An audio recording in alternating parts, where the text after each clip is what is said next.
నమస్కారం. విద్యాశాఖకు చెందిన gazetted officers test అంటే GOT 97కి ప్రిపేర్ అవుతున్నారా? అయితే మీరు కరెక్ట్ చోటికొచ్చారు.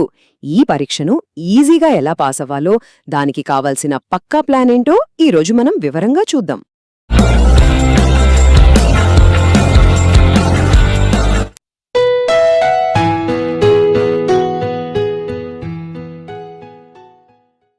సరే, ఇంక ఆలస్యం చేయకుండా నేరుగా విషయంలోకి వెళ్ళిపోదాం.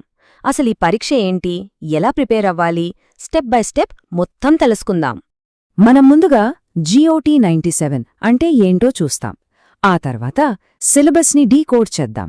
పరీక్ష రూల్స్, పాస్ అవ్వటానికి కావలసిన స్ట్రాటజీ, ఇంకా ప్రిపరేషన్కు ఉపయోగపడే ముఖ్యమైన రీసోర్సెస్ ఏంటో కూడా చూద్దాం. Right, first step. అసలు GOT 97 అంటే ఏంటి? దీని గురించి కొంచెం లోతుగా అర్థం చేసుకుందాం. ఇది మన ఆంధ్రప్రదేశ్, తెలంగాణ రాష్ట్రాల్లోని ఎడ్యుకేషన్ డిపార్ట్మెంట్ గెజిటెడ్ ఆఫీసర్ల కోసం పెట్టే ఒక డిపార్ట్మెంటల్ టెస్ట్. ఇది కేవలం ఓ ఎగ్జామ్ మాత్రమే కాదు, ఇదొక తప్పనిసరి అర్హత. అందుకే దీని గురించి పూర్తిగా తెలుసుకోవడం అనేది మన విజయానికి మొదటి మెట్టు. ఓకే, ఇప్పుడు మనం అత్యంత కీలకమైన భాగానికొచ్చేశాం. అదే సిలబస్. ఏమి చదవాలో, దేనిమీద ఎక్కువ ఫోకస్ పెట్టాలో తెలియాలంటే దీన్ని మనం క్లియర్గా అనలైజ్ చేయాలి. ఈ పరీక్ష సిలబస్లో ముఖ్యంగా 5 భాగాలున్నాయి. అవేంటో ఇప్పుడు చూద్దాం. అవి ఏంటంటే 1 ఎడ్యుకేషనల్ సర్వీస్ రూల్స్, 2 పంచాయతీరాజ్ చట్టం 1994, 3 CCA రూల్స్, 4 కొత్త SSC స్కీమ్లు మరియు 5 మండల ప్రజాపరిషత్ చట్టం.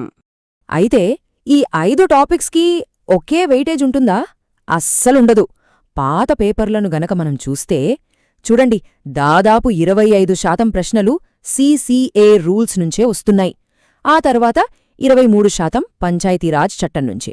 అంటే దాదాపు సగానికి సగం మార్కులు ఈ 2 టాపిక్స్ కవర్ చేస్తున్నాయన్నమాట. సో మన ప్రిపరేషన్లో ఎక్కువ టైం దేనికి కేటాయించాలో ఇప్పుడొక క్లారిటీ వచ్చింది కదా. సిలబస్ గురించి తెలుసుకున్నాం. ఇప్పుడు పరీక్ష రాసేటప్పుడు మనకొచ్చే కొన్ని కామన్ డౌట్స్, అంటే పరీక్ష రూల్స్ గురించి మాట్లాడుకుందాం. అందరికీ వచ్చే మొదటి డౌట్, ఈ పరీక్షలో నెగటివ్ మార్కులు ఉంటాయా? గుడ్ న్యూస్, లేవు. ఏపీ అయినా తెలంగాణ అయినా ఈ డిపార్ట్మెంటల్ టెస్టుల్లో తప్పు సమాధానాలకు నెగటివ్ మార్కులు లేవు. దీనర్థమేంటి?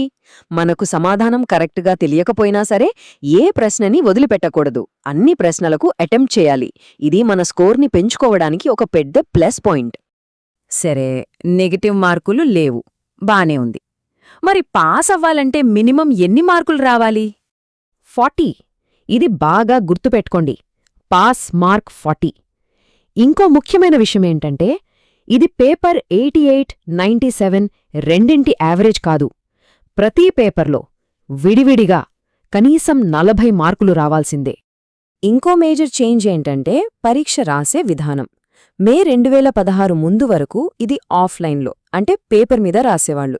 కానీ మే 2016 నుండి ఈ పరీక్ష పూర్తిగా ఆన్లైన్ అయిపోయింది. అంటే ఇప్పుడు మనం కంప్యూటర్ బేస్డ్ టెస్ట్ రాయాలి. సరే, ఆన్లైన్ టెస్ట్ అంటున్నాం, మరి ఎగ్జామ్ హాల్లోకి ఏమైనా బుక్స్ తీసుకెళ్లొచ్చా? అవును, తీసుకెళ్లొచ్చు. కానీ ఒక కండిషన్ ఉంది.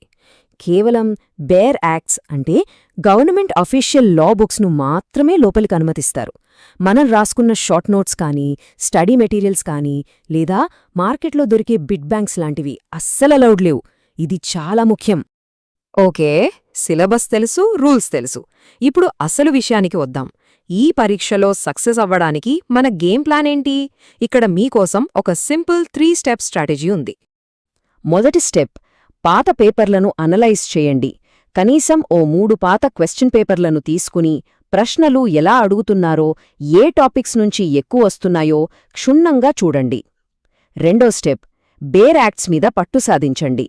మీ దగ్గర బేర్ యాక్ట్స్ ఉంటే అందులో ఇంపార్టెంట్ పాయింట్స్ని పెన్సిల్తో అండర్లైన్ చేసుకోండి.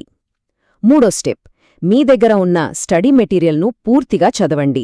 బేర్ యాక్ట్స్ లేనివాళ్లు డౌన్లోడ్ చేసుకున్న మెటీరియల్ను ఏ టాపిక్ వదలకుండా సమగ్రంగా చదవాలి. ఈ ప్లాన్ అంతా బాగానే ఉంది, కానీ ప్రిపరేషన్కి కావలసిన మెటీరియల్స్ ఎక్కడ దొరుకుతాయి? ఇప్పుడు మనం ఆ వనరుల గురించి తెలుసుకుందాం. మీ ప్రిపరేషన్ను చాలా సులభం చేసే 2 అద్భుతమైన ఆన్లైన్ రిసోర్సెస్ ఉన్నాయి. స్టడీ మెటీరియల్స్, పాత పేపర్ల కోసం www.departmentaltests.in అనే వెబ్సైట్ను చూడొచ్చు.